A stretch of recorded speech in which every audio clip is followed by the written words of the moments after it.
con números,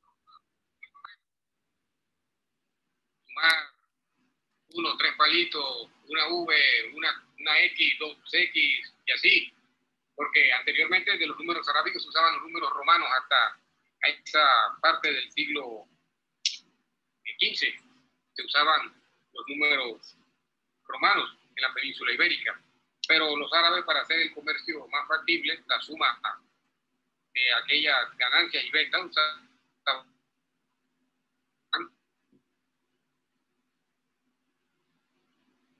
los números arábigos, y tú también se le agrega el número 0, invención de los indios, y se tiene una combinación matemática que todavía se usa a nuestros días a nivel universal, y que son cosas que pasaron y mucho antes de aquella llegada de los europeos al Nuevo Mundo. Y de la imposición del católico. Todo eso se da de esa manera. Y para terminar, profesor, quería agregarle lo que usted habló sobre aquella preponderancia, aquella institucionalidad que cargaba la Iglesia Católica. Fíjese que los primeros poblados fueron fundados precisamente por sacerdotes católicos. Precisamente cuando se construían los centros parroquiales, los templos parroquiales, allí empezaba lo que se llamaba la partida de nacimiento del poblado.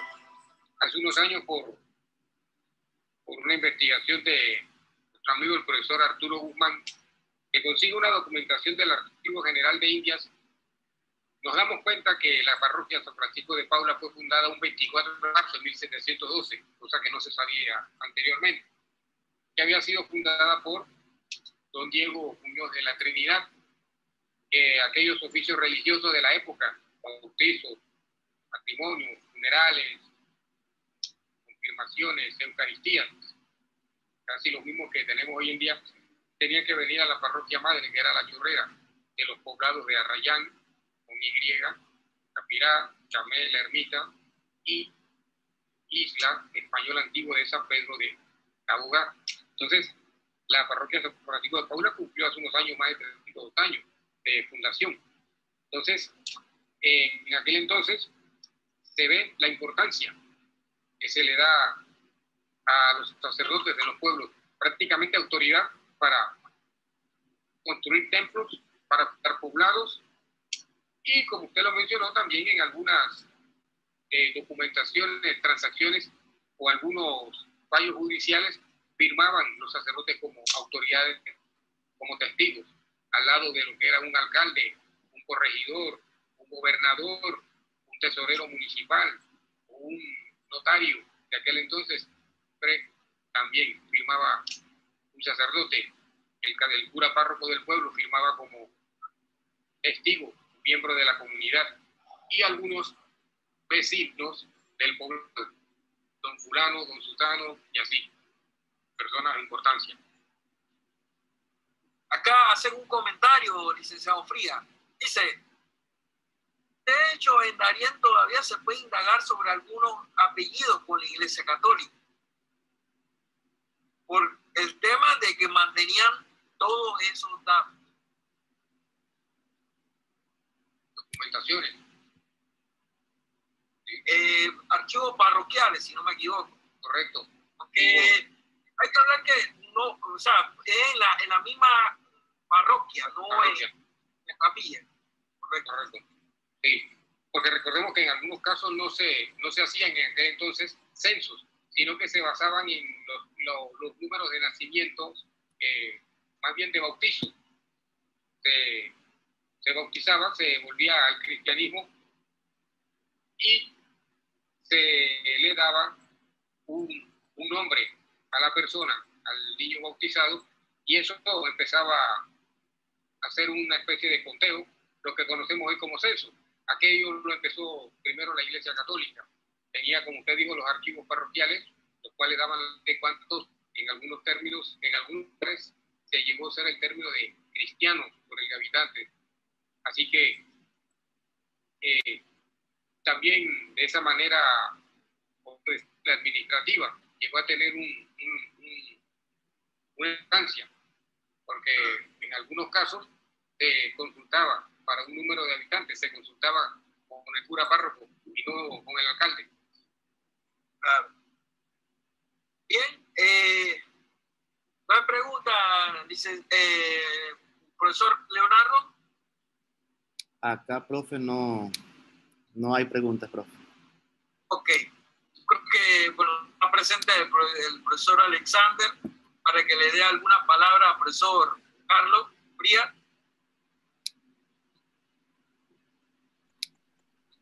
No sé, de repente algún profesor. Profesor, una pregunta. El tema ha estado interesante, pero yo he tenido problemas porque entro y salgo. ¿Eso no lo podrá, está grabado para volverlo a escuchar o algo así? Sí, sí se está grabando. Yo me imagino son lo del curso de Historia de Panamá, ¿no? Para el informe. Correcto. Como mencionaba el profesor Leonardo, sí va a estar grabado. Bueno, en vista, ok, acaba de llegar el profesor Alexander.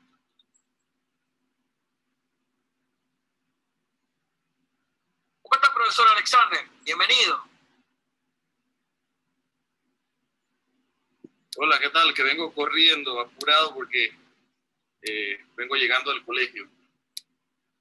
Sí, estamos en la parte final del conversatorio, ya en la despedida del licenciado Carlos Fría. No sé si quiera darle alguna palabra. ¿Cómo no? Licenciado, muy contento con este aporte que le ha dado a la población estudiantil de la Escuela Nocturna Oficial de Chame, y reiterándole las gracias y el apoyo también que le da el profesor Duma, del Departamento de Ciencias Sociales que tenemos en nuestro plantel, un compañero muy comprometido en el apoyo a nuestros participantes de jóvenes y adultos, y reiterarle las gracias. Simplemente esto porque no todo el tiempo se ve esto en nuestro plantel, y por eso que deseamos que esto continúe dándose para el beneficio de nuestros participantes. Muchas gracias. Gracias por la invitación. Ok, muy bien. Recuerdo que a las 9, entonces continuamos con el otro conversatorio, que es de geografía física, así que para que estén anuentes a la hora. No se me vayan a perder por lo del partido. Profesor, también otro detallito, también le tenemos un certificado al profesor, así que Okay. Por ahí se lo vamos a estar dando a la entrega al profesor Duma para que se lo haga llegar. Profesor Carlos. Bueno, muchas gracias. A usted. A la orden. Bien. Entonces, hasta las 9. ¿Okay? Listo, muchas gracias. Saludos.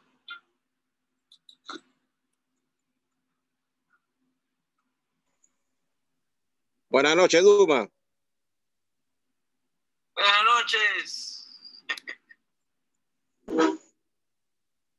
¿Cómo estamos? Porque hay otros cursos. Hoy vamos a ver el tema de los aportes de la geografía física, y tema muy que debe estar, creo que, bien insertado en los programas y en lo que se discuta a nivel nacional, porque es tema para tratar algunas de las cosas que vemos hoy en día, como lo que es la pandemia del COVID. Y geografía física, más allá de eso, trata lo que es, muy bien, alguna nota que hice hace mucho, cómo los estudios especializados del terreno se especializan con otras ciencias como la cartografía, y es por tanto se valida. Creo que hasta cierto punto no ha hecho los estudios pertinentes, o sea, algo incipiente, se está tratando de adelantar, y por ahí va el camino de la doctora Mirna González, que es la actual directora de la Escuela de Geografía. Está haciendo una excelente labor, bueno, aparte de todo, fue mi asesora y gran amiga, así que le damos una gran bienvenida y bueno, esperemos que esta jornada académica sea del mayor provecho. La palabra es suya, doctora Mirna.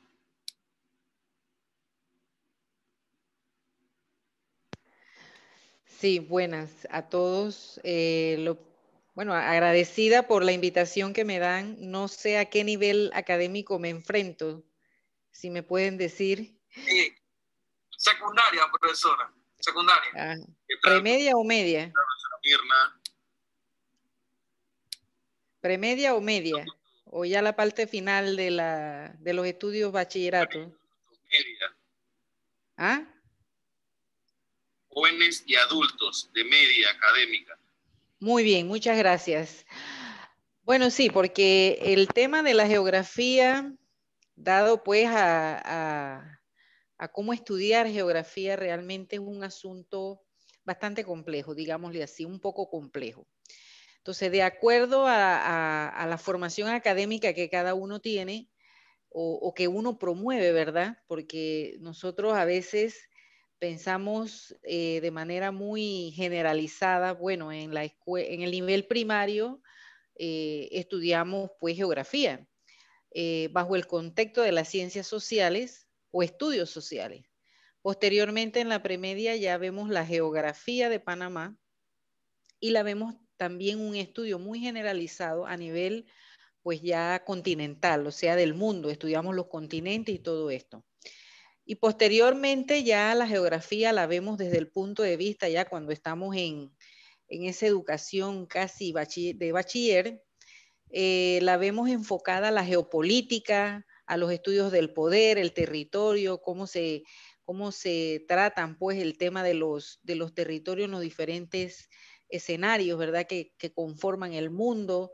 Y hay una serie de inclusive situaciones que se estudian a nivel global y después particular para ver esas comparaciones, ¿verdad? O qué afectaciones tiene la superficie terrestre. Pero algo notorio es que en la mayoría de las facultades que estudiamos en la Universidad de Panamá o que se ofertan en la Universidad de Panamá, resulta que también vamos a dar geografía, pero una geografía generalizada que es la geografía de Panamá. Y cuando ustedes estuvieron en primer grado o cuando estuvieron en la edad de 12 años, lo ven de una manera, digo, ay, de nuevo, ¿por qué? ¿Por qué tengo que seguir estudiando esta asignatura si yo estoy realmente estudiando arquitectura o estoy estudiando medicina o estoy estudiando administración pública o estoy estudiando contabilidad o auditoría o cualquier otra disciplina y de repente me llega a mis estudios universitarios la geografía dichosa y para colmo la de Panamá? Entonces allí nos percatamos, ¿verdad?, de que los estudios geográficos, para empezar, la geografía, el concepto o el criterio generalizado es que estudia la superficie terrestre y que tiene ciertas dinámicas, ¿verdad? Pero es porque desde niños aprendimos que que hay un sistema solar, que hay un juego de planetas, que en el caso de nuestro planeta, donde estamos allí, hay un sistema de rotación y traslación, y esas cosas las hemos como olvidado, y cuando retomamos, ¿verdad?, los problemas que afectan la superficie terrestre es justamente a ese dinamismo que tiene no solo el planeta, sino las personas que están asentadas en ese planeta, en este caso, todos los seres vivientes. Los seres vivientes también puede ser de los grupos de la flora, de los grupos de la fauna, y hay una serie de correlaciones, ¿verdad?, que podemos ponerla desde el marco de las diferentes disciplinas.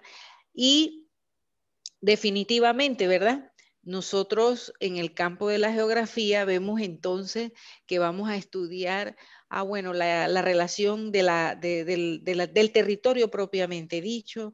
Vamos a analizar, bueno, qué población o cuáles son los habitantes o cómo son los estudios demográficos dentro de lo que es el contexto de esa superficie terrestre o el territorio. Y después dice, bueno, ¿y cómo el hombre actúa sobre esa tierra o sobre esa superficie o sobre ese territorio? Bueno, dependiendo de las actividades que allí se generan y dependiendo también de lo que en algún momento dado la tierra produce. Entonces, allí viene el efecto económico. Por eso es que los economistas tienen que tener bien claro, ¿verdad?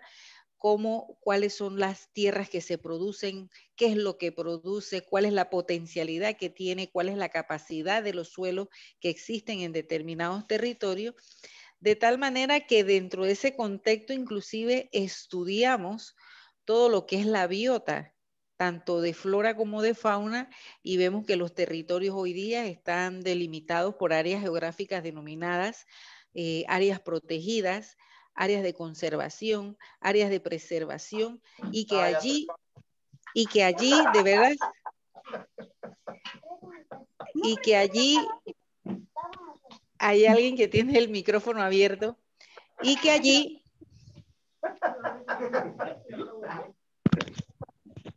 Por favor, poner el micrófono. Desordenarlo para que lo silencie a todos. Disculpe, ya. Disculpe, profesor.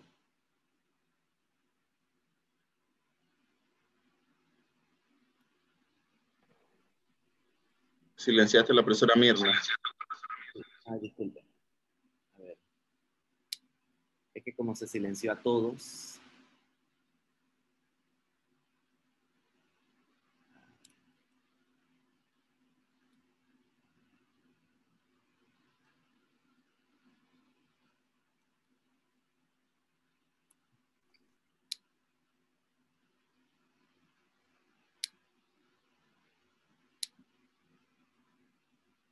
Ya activo, profesora Mirna. Listo, gracias. Bueno, decía, ¿no? Que en ese contexto territorial también existe una biota, una vegetación que tiene sus características propias y que inclusive muchos de los territorios nuestros tienen especies muy particulares. Son únicas y nosotros pues tratamos también de involucrar todo ese paisaje y valorarlo de alguna manera para que eso corresponda, ¿verdad?, a estudios especializados. Luego entonces, como ya tenemos un territorio delimitado con una cierta administración territorial, los procesos de gestión son los que van a contribuir al llamado beneficio. Muchos probablemente lo conocen como la calidad de vida, pero a mí me gusta configurar la palabra beneficio. Si nosotros como seres humanos tenemos beneficio es porque nuestro entorno, de acuerdo a sus potencialidades, puede darnos un beneficio cónsono con nuestra realidad y adecuarnos a ello para lograr los objetivos que allí se requieren. Ahora bien, toda esta serie de componentes que nosotros estudiamos a través de la geografía realmente contribuyen a lo que es el desarrollo. Pero cuando ya nosotros estudiamos, en el caso de la geografía física, nosotros lo que vamos a estudiar es el territorio propiamente dicho. Cuando decimos el territorio propiamente dicho es el suelo, el subsuelo y todos los efectos, en este caso, que forman parte, ¿verdad?, de ese territorio. Por lo menos, cuando hablamos, ustedes, me imagino que a estas alturas de la vida han podido ver un atlas, ahora con el campo o todo el estudio digital que existe, ¿verdad? Nosotros podemos bajar un atlas, ya sea mundial o específico, pues, de la República de Panamá.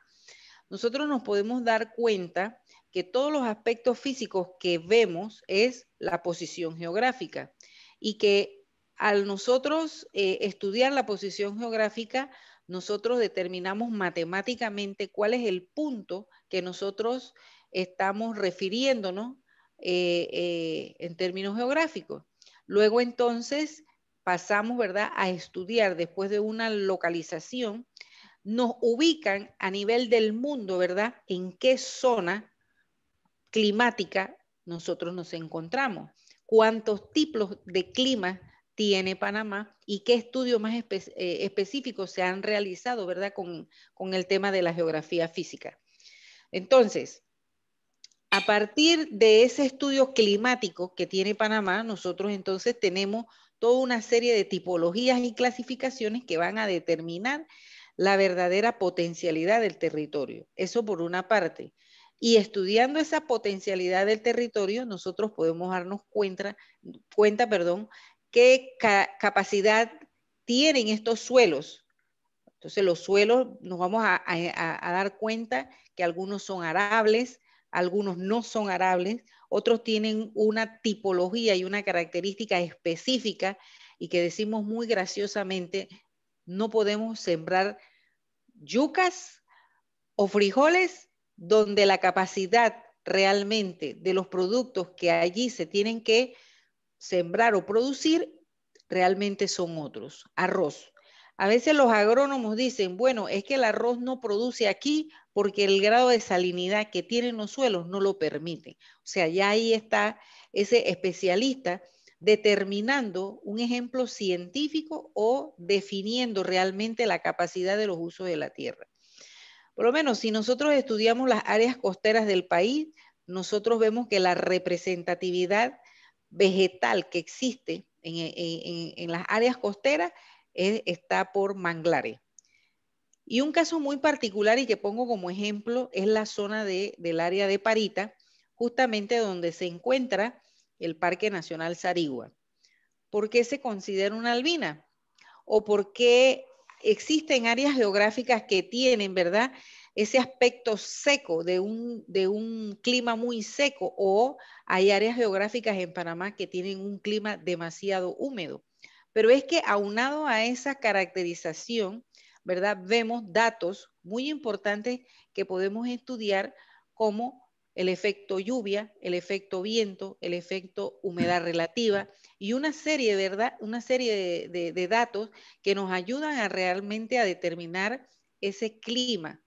Y a través de estudios de la meteorología o estudios meteorológicos nos vamos a percatar, por lo menos, que hay áreas geográficas donde existen mayores precipitaciones pluviales que otras áreas geográficas.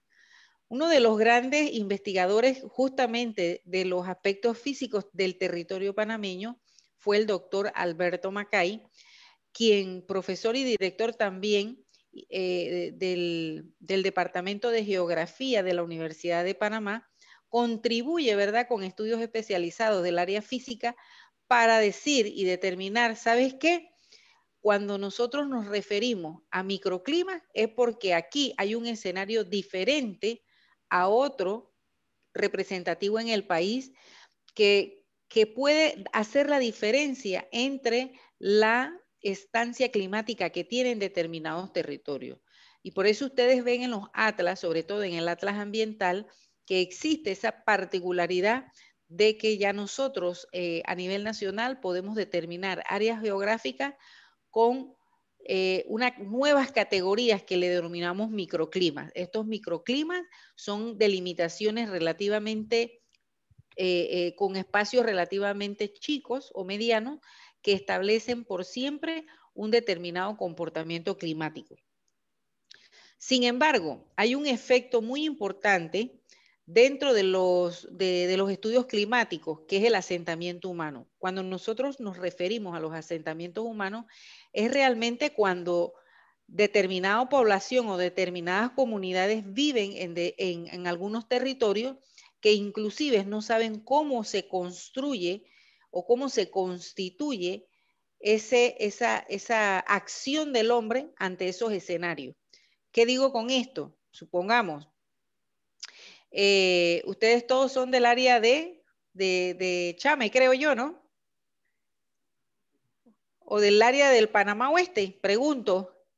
Lina Morales. Sí, profesora. Hola, Muy sí. bien. Coronado, Chame. Ajá, Coronado, Buenas Chame, noches. todo esa, ajá, buenas noches. Estamos por esa área que nos encanta ir a la playa. Y toda esa zona se ha caracterizado por un escenario turístico, ¿verdad? Porque fuera de esas categorías que nosotros establecemos, ¿verdad? Dentro del área climática, también existe una delimitación para por lo menos los sitios turísticos.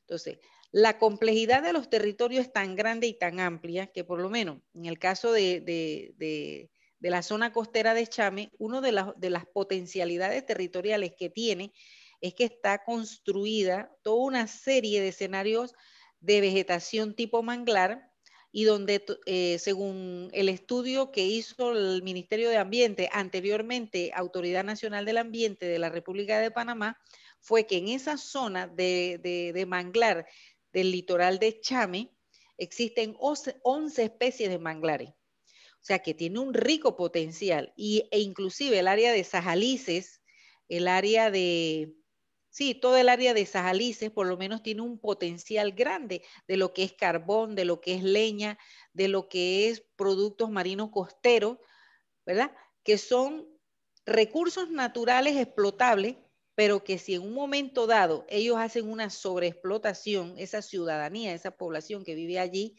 y que está sentada allí y que vive de los recursos naturales, si en algún momento ellos hacen una sobreexplotación, un consumo, ¿verdad?, de estos recursos, los van a ¿qué? A disminuir y por consiguiente no va a haber ese recurso, no va a haber esa sostenibilidad que nosotros hablamos mucho, ¿verdad? En todas las disciplinas. ¿Qué es lo que es la sostenibilidad? Simple y llanamente que se mantenga la especie, ¿verdad? Y cuando hablamos de sustentabilidad es para el futuro de las nuevas generaciones a que continúen, ¿verdad?, con ese consumo de especies. Entonces, a través de los territorios y sus potencialidades, que son los recursos naturales con que cuenta, nosotros nos percatamos, ¿verdad?, que podemos ir delimitando y vamos direccionando qué constituye ese territorio. Y reitero, el área de litoral de Chame tiene una extremada belleza escénica en cuanto a las zonas de costa. Y dentro de ese litoral o dentro de esa área longitudinal de su efecto litoral, resulta que hay tremendas playas, tremendos escenarios que puntualizan lo que es la actividad turística. Sin embargo, nosotros estudiando, ¿verdad?, todo lo que es el fondo marino, resulta que el talud continental, ¿y qué es el talud continental? Esa zona, ¿verdad?, profunda, donde eso se lo voy a explicar, o si ya lo saben, no sé. El talud continental, que es el borde, ¿verdad?, de la costa hacia la profundidad del mar, resulta que a 200 metros ya es profundo. Y por eso que cuando se dan estas grandes olas en el Pacífico, ¿verdad?, y la persona que no conoce cómo es el comportamiento del oleaje de esa zona litoral, resulta que esa persona puede tener el riesgo de hundirse.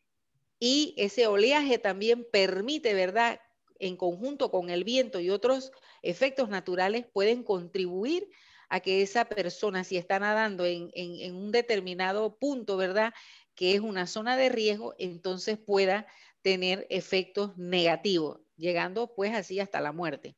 Muchas personas mueren o mueren en la zona del Pacífico ahogadas justamente porque desconocen lo que es el terreno submarino y es probable, recuerden que hay un grado de arena que probablemente su suelo marino no es tan contundente para soportar la carga o el peso humano y va a llegar un momento en que el bloop, ¿verdad?, cae y no tiene esa agilidad, probablemente inclusive tenga efectos secundarios que producen ansiedad y pues causan la muerte. Eso es para que ustedes puedan de manera muy generalizada pensar realmente los niveles de riesgo que tienen algunos sectores costeros, ¿verdad? Producto, ¿verdad?, de que no hemos estudiado del todo cómo es ese talud continental. Nosotros sabemos que desde el borde mismo de la zona costera a la profundidad, el talud continental está clarito a los 200 metros de longitud. Lo que significa es que mejor si vamos a la playa del Pacífico, nosotros vamos nada más a mantener un espacio prudente, ¿verdad?, para no ir hasta altas profundidades. Entonces, ¿qué ocurre con las poblaciones también asentadas en los litorales? Resulta que el mar tiene una conducta, por decirlo así, o un comportamiento. Yo le llamo conducta porque son cosas que suceden en un momento dado y que uno desconoce. Y que también por la información de todo el estudio meteorológico nos damos cuenta, ¿verdad? En qué momento puede haber una anomalía climática que puede ser un fuerte viento que sobrepase a los 120 metros por segundo y que esa velocidad del viento lo que haga es otros efectos, por lo menos del oleaje, y que ocurre como hace un par de años atrás, creo que fue en el 14, hubo una alta marea, un nivel de alta marea que lo que hizo fue que se introdujo, ¿verdad?, agua del mar en algunas viviendas o algunos asentamientos humanos que ya están asentados en el litoral pacífico. Tal es el caso, creo que de Santa Clara, la Pagoda, otro sitio por acá que ha sufrido algunas, no sé si por el lado de Río Hato, en el borde costero de Río Hato, no acá donde está la carretera panamericana, pero me refiero pues al borde costero. En el área de playa. En el área de playa, exactamente, que sufren, ¿verdad? Inundaciones producto del oleaje marítimo. Entonces, el Pacífico, el litoral pacífico, no el océano, sino el litoral pacífico, tiene sus riesgos, ¿verdad? Porque en el caso panameño, el talud continental, a pesar de que está definido, lo cambiante de sus territorios, del lecho marino y todas estas cosas, contribuyen, ¿verdad?, a que estas áreas sean propensas a riesgo. En el caso de otros escenarios, del asentamiento humano que está cercano a los ríos, cuando vienen esas fuertes lluvias y que los caudales, por efecto de la sedimentación acumulada, ¿verdad?, en todo en toda esa ribera de los ríos, también resulta que por el poco caudal o el exceso de los caudales contribuyen también ¿a qué?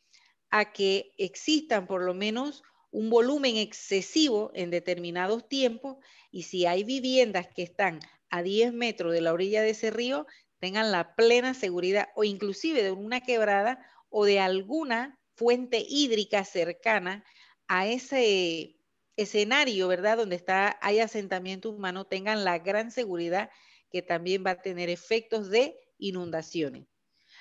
¿Qué ocurre con este tipo de riesgos que se están dando mucho, por lo menos en barriadas, en ese crecimiento urbano que se está dando, por lo menos en las cabeceras de corregimiento o en las cabeceras de distrito, que donde antes no se inundaba, ahora se inundan?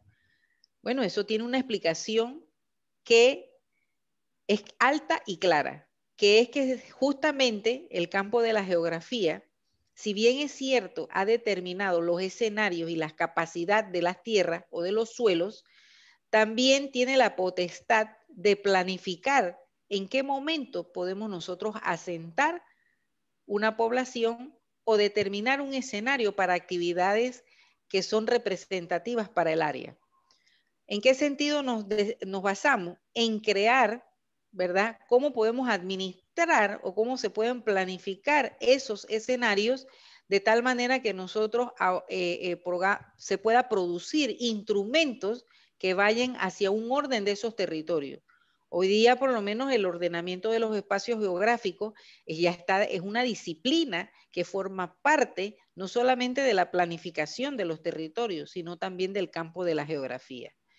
Entonces, si nosotros miramos por lo menos ejemplo de ciudades como Nueva York, en algunos casos de Francia, Inglaterra, Alemania, Moscú, Rusia y algunos países pues que tienen un nivel de desarrollo mucho más avanzado que el nuestro, nos podemos ver que son ciudades majestuosas gracias a la planificación inclusive países del cono sur, como algunas áreas de Colombia, algunas áreas de Chile, por lo menos Brasil, que fueron algunas ciudades de Brasil, y el ejemplo clásico que es Curitiba, nos podemos dar cuenta que son territorios bien diseñados y bien definidos bajo el contexto de lo que es la planificación del territorio, creando instrumentos para el ordenamiento de esos espacios.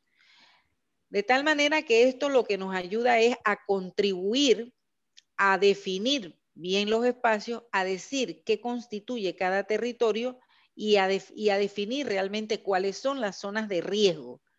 Y en esas zonas de riesgo, lamentablemente, nosotros no podemos tener asentamientos humanos porque justamente la palabra lo dice, el riesgo contribuye ¿a qué? A un conflicto.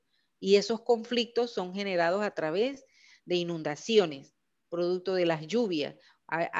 Nosotros aquí en Panamá tenemos una tremenda base de datos con la captura de datos de cuánto volumen de lluvia cae por día, por mes y por año. Y tenemos desde 1911 para algunos sectores del país una cronología, ¿verdad?, de estos datos que nos permiten nosotros no solo marcar un antecedente de cuál es el comportamiento que existe en los recursos hídricos del país y qué contribuye y qué beneficios pueden tener, porque lógicamente como recurso hídrico ahí está el gran potencial para la vida humana, que es el agua. Y a partir de allí, entonces, tenemos una base de datos que podemos inclusive tomar como base para estudios ya más especializados. La cuenca del Canal de Panamá tiene un tremendo equipo de personal idóneo calificado, de topógrafos, de ingenieros, de geógrafos, que contribuyen por lo menos. Ustedes saben que el Canal de Panamá, asumo yo que saben, tiene un grado de sedimentación bastante alto, ¿verdad? Que independientemente de que el río principal que alimenta, ¿verdad?, todo ese escenario de agua es el río Chagres. Y el río Chagres trae consigo una serie de sedimentaciones que lo que hace que al acumularse, ¿verdad?, en todo lo que es la vía interoceánica, crea niveles y desniveles, ¿verdad?, de ese, vamos a decirle, de la capa subterránea por donde pasa pues todo el sistema hídrico, y hay que buscar la forma de nivelarlo. Es un caso que se está dando particularmente, por lo menos acá en Panamá, con el río Juan Díaz. En el río Juan Díaz, cuando llega a la parte media, ¿verdad?, que es por la altura ya en el centro de lo que se constituye uno de los corregimientos finales, creo que es Rufina Alfaro y el corregimiento de Pedregal. Al llegar aquí a la parte media del río, empieza, ¿verdad?, digamos, la forma del río a crear, ¿verdad?, esos grandes meandros. Y cuando eso es como ver una culebra gigantesca, ¿verdad? Cuando vemos todos esos meandros así, resulta que si hay mucho volumen de agua, es decir, llueve en la cabecera del río, toda esa acumulación de agua resulta que van a llegar los meandros y se unen y forman un gran lago. Y ese gran lago lo que va a traer como consecuencia, ¿qué cosa? Inundaciones. Pero ¿qué ocurre? La naturaleza es sabia. Sobre el delta o en el área del delta del río Juan Díaz, que es justamente un área muy cercana a la ciudad de Panamá, resulta que la parte costera donde ya desemboca, ¿verdad?, el río, ahí hay un escenario majestuoso que son los humedales y los manglares. Y eso es una zona de contingencia para retener, ¿verdad?, toda esa agua, y poco a poco ella vaya buscando el cauce y se vaya uniendo al océano o se una al mar para entonces balancear, ¿verdad?, toda esa acumulación de agua que viene, ¿verdad?, de acá arriba de su nacimiento, ¿verdad? Entonces hay una serie de comportamientos en nuestras formaciones hídricas que hay que tomarlas en consideración justamente para la hora de planificar escenarios con determinados usos sean los más aptos para que todas las personas que vayan a vivir allí y que vayan a construir una serie de actividades puedan, ¿verdad?, tener beneficio. Entonces, los estudios físicos son muy importantes, son muy importantes. Ahora estamos escasos, de especialistas en el área de meteorología, en los aspectos de la geografía física, porque siendo estudios especializados, de partida lógicamente son un poco costosos y además de eso tienen un componente científico, ¿verdad? Estudiar geografía física es a la persona que le gusta las matemáticas, los cálculos, pero no de manera exabrupta ni nada, sino que hubiese sido fantástico tener aquí a un especialista en meteorología porque va a tener la oportunidad de darnos información de datos, ¿verdad?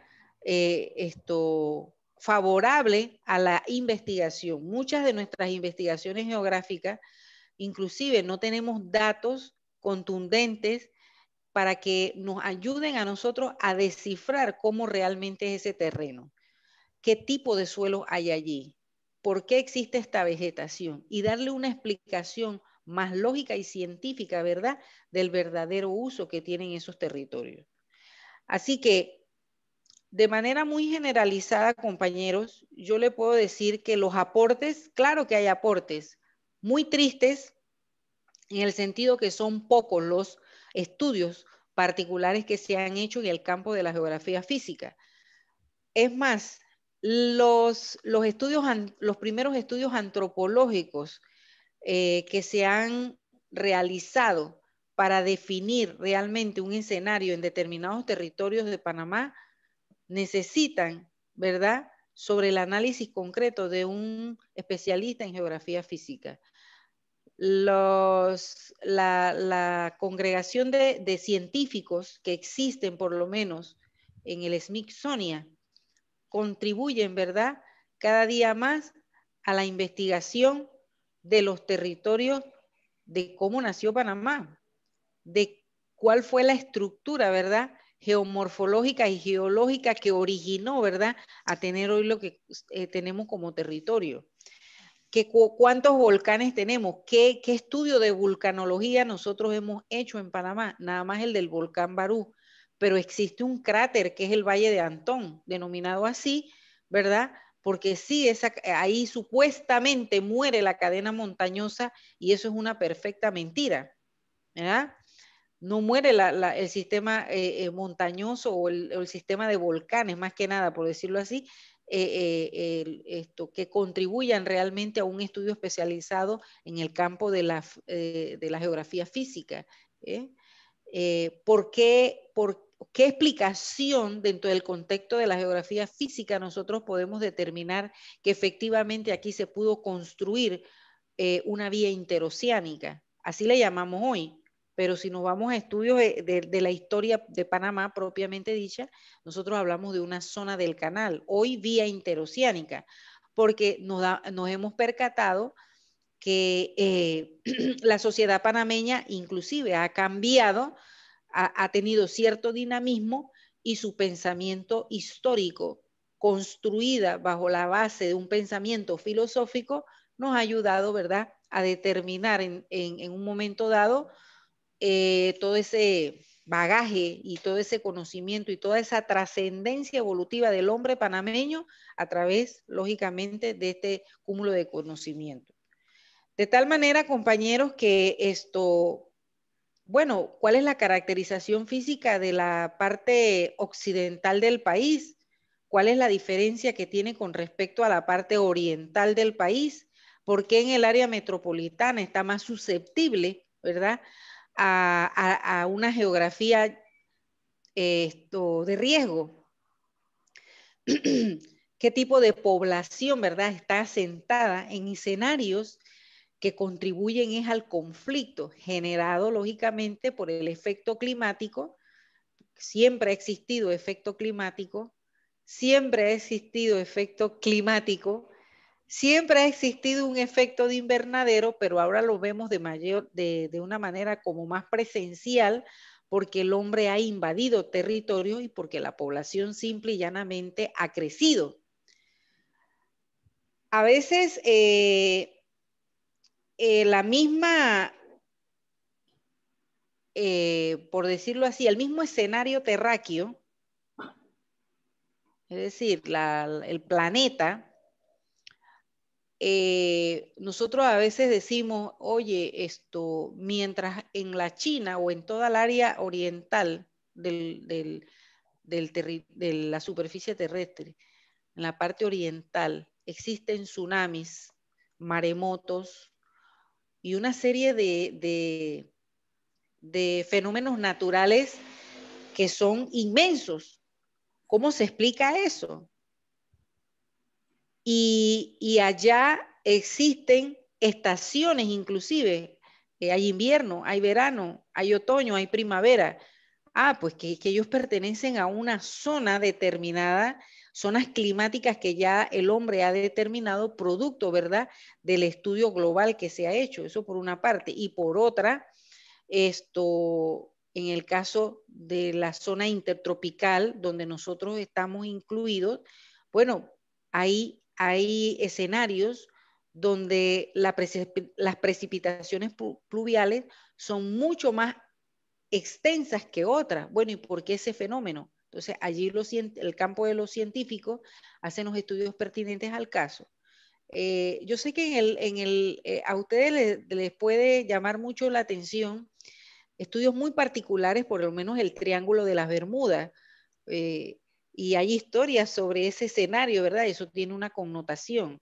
¿O por qué X civilización que estaba sentada allí desapareció? Es que existe un efecto climático que aporta beneficios, ¿verdad?, a estos estudios. Es como en estos días estuve leyendo estudios específicos de 2 muchachos que están por recibir su doctorado en antropología y donde ellos están buscando la veracidad de la cultura maya que también estuvo asentada en la península de Florida, allá en Estados Unidos. La encontraron gracias al apoyo tecnológico de los drones y pudieron hacer un perfil topográfico del área y a través, ¿verdad?, de todo un sistema infrarrojo que tienen también los sistemas de información y todas las aplicaciones de programa, ¿verdad?, pudieron redescubrir, ¿verdad?, que efectivamente allí estaba asentado una población. ¿Pero por qué desaparece? Bueno, ahora entonces le corresponde a los estudios de geografía física buscar explicaciones más concretas con ayuda de toda esa información de los antropólogos que nos dicen a nosotros, ¿sabes qué? Esto yo no lo hago solo, yo necesito de otros especialistas para llegar a concretar realmente cómo fue, cómo ha trascendido, ¿verdad?, ese territorio y qué constituye ahora. ¿Qué podemos hacer para más adelante con estos territorios? Aquí en geografía le llamamos prospectiva territorial. Y la prospectiva no es más que el futuro, pero en términos de planificación y de ordenamiento de los territorios, ya entonces utilizamos un vocabulario cónsono con la realidad. La geografía y su dinamismo contribuye al apoyo sistemático, científico del resto de las disciplinas. Quien estudia geografía va a ser el papá o la mamá de las otras ciencias. Eso se los puedo asegurar. Porque cada vez un arquitecto necesita el apoyo de un científico en el área de la geografía. Perdón. ¿Por qué? Porque necesita conocer todos los aspectos físicos del territorio. De tal manera que él no puede construir un escenario, un medio urbano, si no conoce esa infraestructura. Deme un segundo, por favor.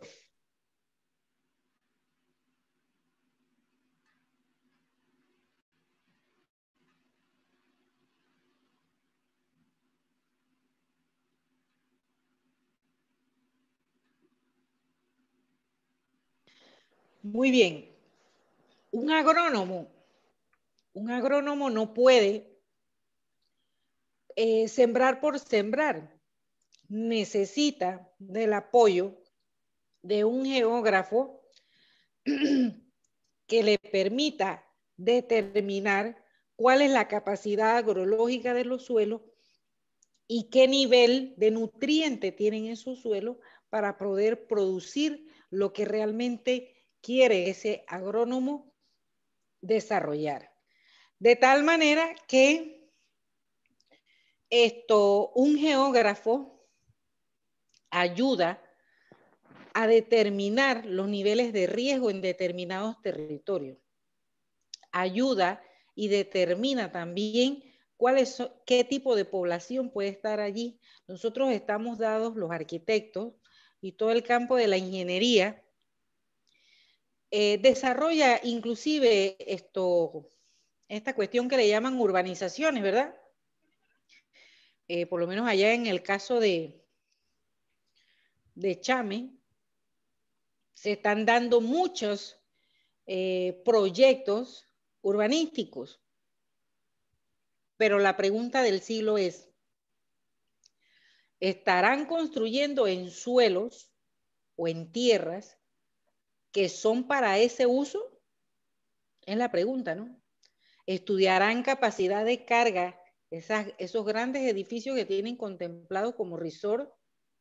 ¿Estará contemplado un estudio oceanográfico para respetar realmente esa infraestructura que tiene una capacidad de carga? ¿Verdad? Entonces, todas puede ser aceptable o puede ser denegada. Es por eso que inclusive las autoridades del Estado, en este caso de Panamá, a través del Ministerio de Ambiente, tienen que desarrollar estudios de impacto y lógicamente ellos llaman ambiental porque es el entorno, es el entorno. El ambiente no es nada más que el entorno donde está la vida humana o está la vida vegetal o está la vida de una biota especial, una determinada biota. Entonces, ¿qué ocurre? Que nosotros queremos saber si lo que se construye tiene un impacto positivo o un impacto negativo.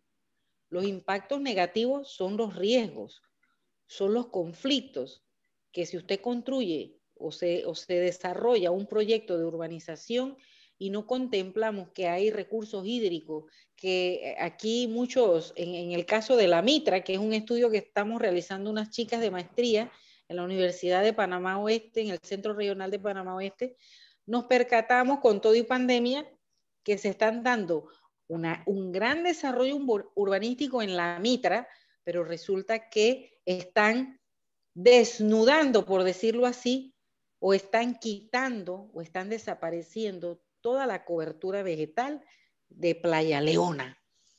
Entonces, ¿qué va a ocurrir en un tiempo de 5 o 10 años cuando ya el asentamiento humano está allí? Y no conforme con eso, existen 2 sitios industriales que tienen un manejo sobre los desechos. Y le preguntaba yo a los muchachos o a los jóvenes, son unas muchachas, bueno, y ya ustedes averiguaron qué tipo de desechos se manejan allí, porque recuerden que los desechos contribuyen a un efecto contaminante, ya sea en el suelo, en los ríos cercanos y en el aire también. Y eso va a traer un conflicto, un nivel de riesgo en esa área, ¿verdad?, que nosotros estamos estudiando. Entonces, yo no sé, mi estimado moderador o moderadora, no sé quién, alguien quiere hacer una pregunta con respecto a estas pinceladas, porque esto es una simple pincelada informativa de lo que construye o lo que constituye la geografía física, ¿verdad? No sé qué pregunta tenga alguno de los presentes. Creo que aquí hay como 43 personas. Bueno, 40 personas. Correcto, profesora Mirna, ¿cómo no? Profesor Leonardo, allá Bueno, en Zoom, ¿alguna pregunta? En Zoom no tenemos por ahora, profe. No tenemos. Bueno, acá en mí tengo pregunta. Poco. A ver. Yo sí tengo una pregunta. Alex Moreno. Yo sí quiero Sí, hacer cómo no. ¿Qué tal, profesora no? Mirna? Mucho gusto. Profesor Alexander González, director de la Escuela Nocturna Oficial de Chame. Hola, Bienvenida. muchas gracias. Profesora, dentro de todo lo que usted ha expuesto y como mis estudiantes o mis participantes de la Escuela Nocturna, la mayoría son estudiantes del área de Chame. Ellos saben de que hay a veces riesgos que se dan por los oleajes, como usted mencionó, en cuanto por qué debemos de cuidar nuestros manglares de Chame. ¿Por qué razón esos manglares están allí? ¿Y por qué razón debemos de cuidarlos? ¿Ya? Porque a la misma vez funciona como una barrera para los maremotos también que pueden ocurrir o estos oleajes tan grandes, para eso sirven esos manglares. Y lo que hacen muchas personas a veces es destruirlos, la cual debemos tratar de cuidarlos, Muy ¿no? bien. Sí me gustaría que converse con los muchachos en cuanto a lo que usted dijo y es importante que ellos conozcan sobre eso y que a la vez que destruyen algo en un momento debemos de sembrar a la No, vez. muchas gracias, profesor. La aclaratoria era la que había expuesto al inicio, creo yo, con el ejemplo de Sarigua. En el ejemplo de Sarigua era una zona que hoy la conocemos como una zona albina. Y decimos que es albina porque tiene un grado de salinidad alto, ¿verdad? En todo lo que es el borde costero de Parita. Pero eso, ¿por qué lo hemos descubierto? Por estudios especializados que nos han dicho, ¿saben qué?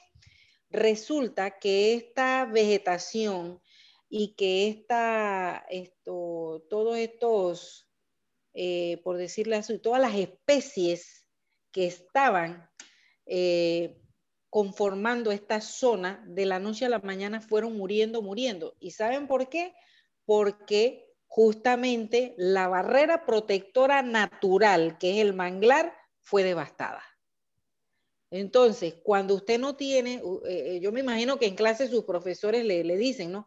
El manglar es este, pero el oleaje es este. Y si yo quito el manglar, resulta que si tengo algo por aquí y no tengo nada, o tengo animal y tengo otro tipo de especie, yo lo que voy a hacer es que los voy a asesinar, los voy a matar, los voy a desaparecer. Entonces, lógicamente, ¿no? Vuelvo y reitero, al inicio decía, la naturaleza es sabia. Si hay un escenario, los humedales, la función del humedal en conjunto con la cobertura boscosa, que es el manglar, su función es retener las aguas para que toda esa masa de agua que choca entre los recursos hídricos, los salientes del recurso hídrico y el borde costero, no contribuyan a aumentar el riesgo, ¿verdad? Por lo menos de inundación. Entonces, lógicamente, los manglares es un recurso natural. Oiga, con los manglares, ¿qué no hacemos? ¿Qué no construimos? Con eso se hacen las formaletas justamente para hacer, ¿qué cosa? Los edificios. Y con esos grandes troncos, ¿verdad? Que muchos de nuestros ranchos tienen en las zonas estas de playa, es producto, ¿verdad? De una cobertura vegetal que tiene la capacidad, ¿verdad? Del peso, las guágaras, las pencas, los cuipos, ¿verdad? Todo este sistema arbóreo ayuda a que sea nuestro techo, nuestro rancho, porque la capacidad de las pencas, ¿verdad? De ese producto ayudan, ¿verdad? A retener esa lluvia que cae, ¿verdad? Entonces, eso a la vez que forma un recurso natural, es porque es explotable. El tema está en que cómo se mantienen esos recursos, es dándole el mejor de los usos, la mejor de las explotaciones. Por eso había una campaña por allí que si tú, por decirlo así, aniquilas un árbol, tienes que sembrar 2 o 3, ¿verdad? ¿Por qué? Porque eso es lo que lo va a hacer sostenible. Y eso lo va a hacer no sostenible, lo va a hacer sustentable. Porque si hay 3 árboles, bueno, yo voy a consumir 1, voy a dejar 2 para mantenerlo. Pero si me consumo 1, yo tengo que sembrar 3. ¿Por qué? Porque nosotros debemos de pensar en las futuras generaciones. No sé si respondo a su pregunta, compañero Leonardo, o no sé, el compañero acá. Alexander era el que contó. Alexander, perdone. Sí, profesora, de ahí me preocupa en el sentido, profa, también es de mucha población, hay demasiada población, por ejemplo, yo he visto tanto en la ciudad de Panamá como en las áreas del interior que tan primordial es la parte hídrica, y vemos que la población busca cerca donde están los ríos, la cual lo hace ser vulnerable. Pero hemos visto también que en lugares donde si tienen un cerro, la gente vive ahí y no saben la característica del suelo, como usted también nos dijo al inicio, de que ese suelo, al tener una precipitación demasiada alta en un día, puede hacer entonces que no tenga el suficiente drenaje de eliminar esa agua, y que entonces ese suelo, como tiene demasiada humedad, pueda entonces provocar un... No sé si es la parte de la cultura o es la parte de tener entonces en riesgo la vida de uno y no, o no conocer físicamente lo que es la parte de esta parte de la tierra, que en sí pues tiene sus diferentes tipos de clasificación. Definitivamente ahí hay 2 connotaciones. La primera connotación es que usted lo ha manifestado, ¿no? La población se asienta en territorios primero que desconocen. Eso por una parte. Y vienen y sucede, ¿verdad? Un fenómeno que nosotros le llamamos invasión. Hay otra palabra para hacer, ¿no? Improvisación. Las personas que viven en una ciudad están cansadas de tener una categoría económica bastante desgastada, pues no hay ese beneficio dentro del contexto económico. ¿Y qué pasa o qué sucede? Bueno, invaden territorios que ellos asumen que son municipales o que no les importa que sean privados, pero que son esas personas que tienen una mentalidad, ¿sabes qué? El gobierno o el Estado me tiene que dar a mí una casa porque la Constitución dice, dentro de los deberes del Estado panameño, que debe de proporcionarle una vivienda. Solo establece, ¿no? O que el Estado tiene que contribuir a tener una vivienda X o Y. Entonces, partiendo de un marco legal, resulta que también hacemos algo ilegal. Es algo contradictorio, pero que sucede. Entonces, las causas o los motivos por la que se invaden territorios que las personas desconocen su potencialidad es justamente porque no existe una planificación adecuada de estos escenarios. Y si existe, nada más en el contexto urbano, más no en el rural, mucho menos en el comarcal. La comarca Nave Buglé, específicamente esa, tiene particularidades muy específicas en cuanto al riesgo, y que el asentamiento humano de este grupo particular, ¿verdad? De nuestra etnia, Nove o Nave, se establece en determinados territorios, pero las condiciones económicas no le permiten estar tan lejos del río o tan lejos de algunos pozos que ellos mismos construyen para la obtención del recurso agua. Y resulta que están por allá, aunque eso tiene una connotación histórica, ¿verdad? Desde la época colonial, cuando las poblaciones que estaban cercanas a los escenarios, mucho de llanuras, y al venir la conquista española y producir el llamado genocidio, ¿verdad? La población indígena tuvo que buscar las partes altas, muchas de ellas inhóspitas para esa época. Estamos hablando de los años 1520, 30, por allí, cuando hubo un evento histórico aquí en el continente, donde ya existía una población con su identidad y toda su caracterización como seres humanos, y que al tener este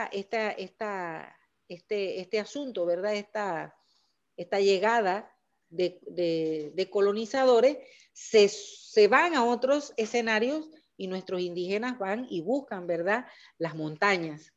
Entonces, allí hay una explicación histórica, pero ¿qué ocurre? La trascendencia de la etnia, ¿qué ocurre? Se van hacia los ríos y resulta que ellos donde se bañan, recogen agua para sus quehaceres domésticos.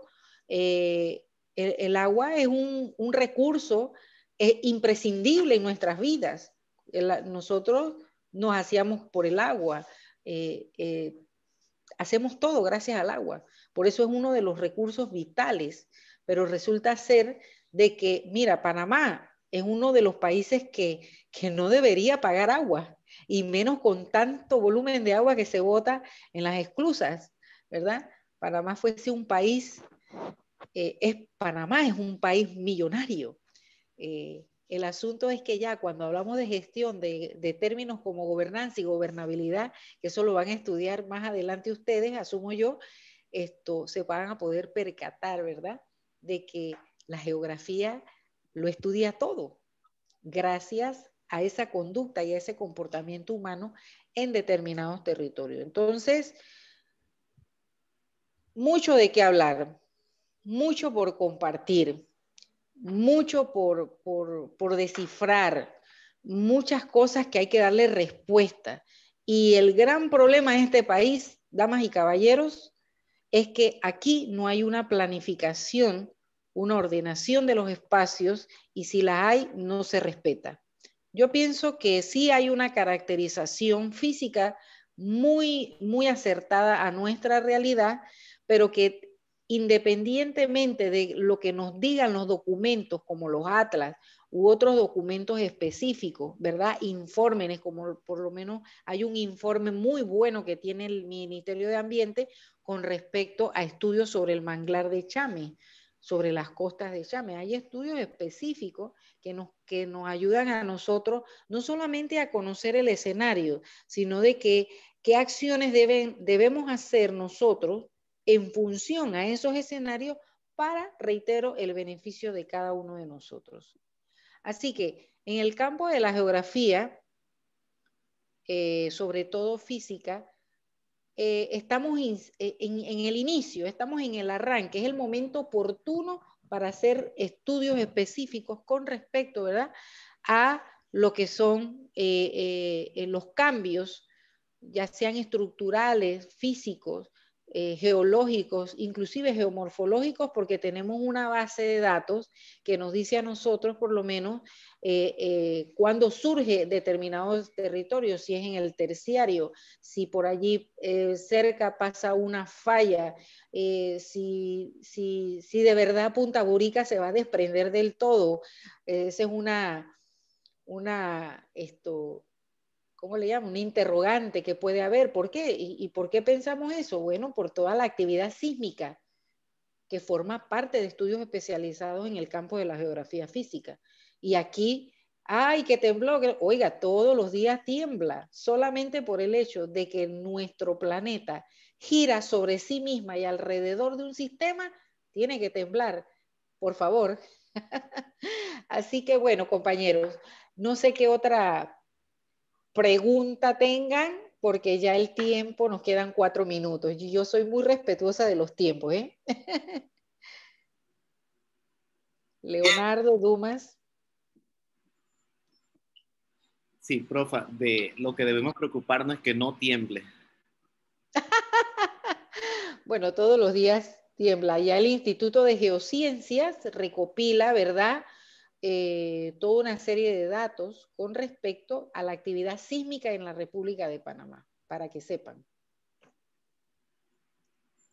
Bien, palabras de la doctora Mirna González muy atinadas acerca de toda la actividad de la geografía física, estudios complementarios que se hacen de ella y otras ciencias.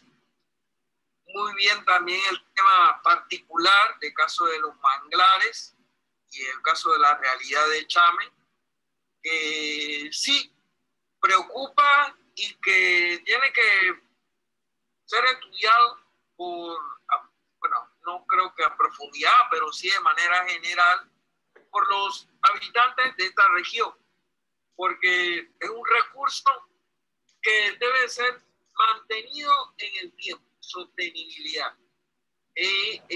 Otra cosa que debemos estudiar, como bien mencionó la doctora Mirna González, el territorio. El territorio es esencial en los estudios de geografía física, y los dos términos que debemos tener, o más bien tres, para entender lo que es el territorio: la gobernanza, la gobernabilidad y la cultura, que son palabras que van unidas, una atada de la mano de otra, pero que en el sentir común es el bien común de todos.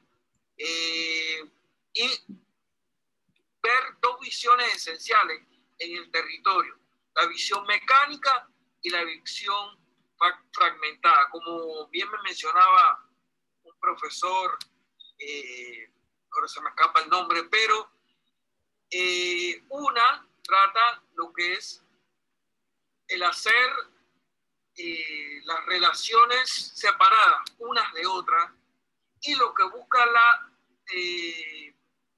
sistemática, la visión sistemática, es establecer relaciones entre ellas, que haya un punto de contacto entre diferentes relaciones, y que el estudio pase a ser un estudio interdisciplinario a ser transdisciplinario. Así que muy bien, y bueno, cierro, creo que, no sé si el profesor Alexander tiene unas palabras finales. Sí, cómo no, darle las gracias a la profesora Mirna González por los aportes alcanzados de parte de la geografía física y su desarrollo. Muy atinados los mensajes y cuestiones positivas hacia nuestros participantes de la Escuela Nocturna Oficial de Chame.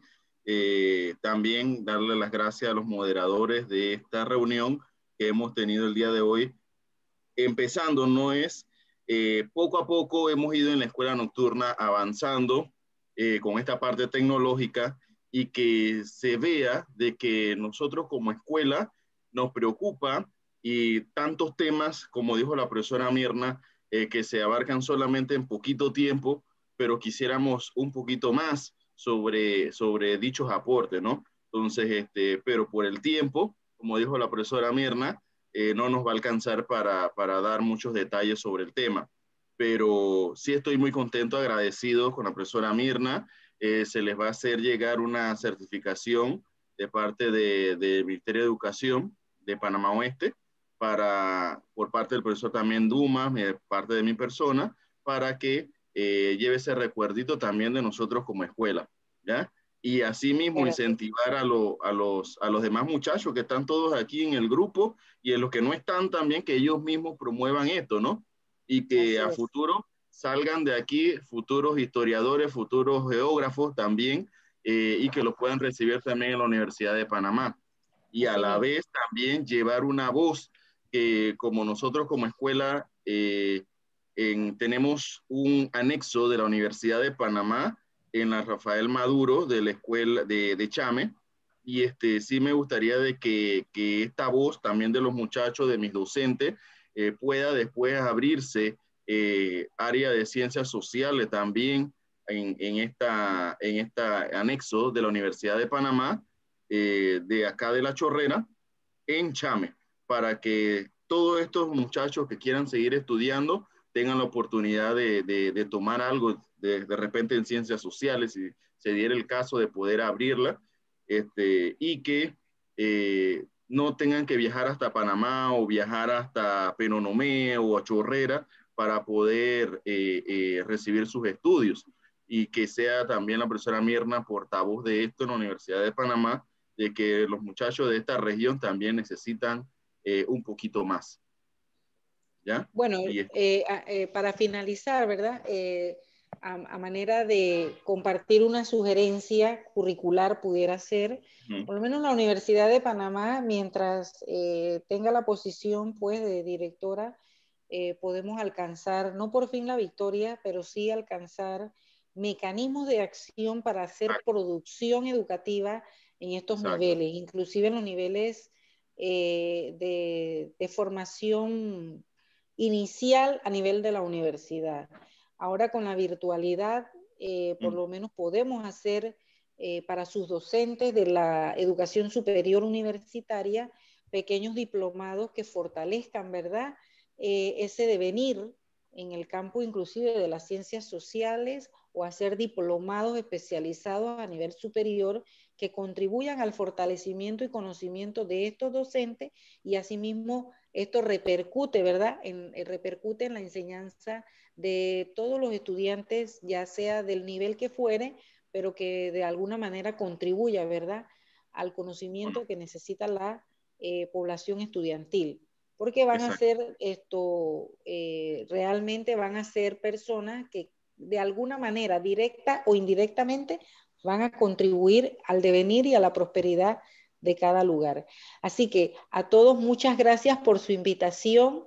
Celebren la Semana de la Geografía, que allí pueden invitar a otros especialistas y darle pertinencia también a los estudiantes para que ayuden, ¿verdad?, a ser más pertinentes a defender su territorio. No con eso es que van a ser comunistas o socialistas o qué sé yo, porque a veces las cosas se disparan por otro asunto, pero sí, ¿verdad?, que tengan esa identidad de ser personas del lado oeste que contribuyen al beneficio de su población, estableciendo mecanismos de acción transparentes, y que la gobernanza y gobernabilidad que se dé allí la sepamos nosotros dirigir gracias pues a la educación formal, que es la que estamos haciendo en estos momentos, contribuyendo, y a quien le gusta la cuestión educativa, la enseñanza, bueno, bienvenido sea. Así que la Universidad de Panamá, a través de la Escuela de Geografía o el Departamento de Geografía, próximamente va a lanzar nuevas maestrías, va a lanzar diplomados especializados en cartografía. Ya estamos hablando de drones, qué hacen los drones y todo esto para capturar realmente, para definir con mayor exactitud lo que es el territorio y conocer más a fondo, ¿verdad?, otras disciplinas que tenemos que conocer justamente para elevar nuestro acervo cultural y nuestro acervo académico. Así que buenas noches y que la pasen muy bien, y sumamente agradecida por la invitación. Gracias, Duma. Tú siempre metiéndome en camisas, pero me encanta, me encanta. Creo que nada más hoy voy a dormir unas 4 o 3 horas, creo, porque tengo un proyecto que atender y tengo que leer bastante. Así que bueno, les agradezco y gracias a todos por la cortesía que han tenido pues para invitarme a este tipo de actividades. Gracias, profesora Mirna. Profesor bueno, Leonardo. Muchas gracias. Gracias. Gracias. Profesor Duma. Gracias, profesora.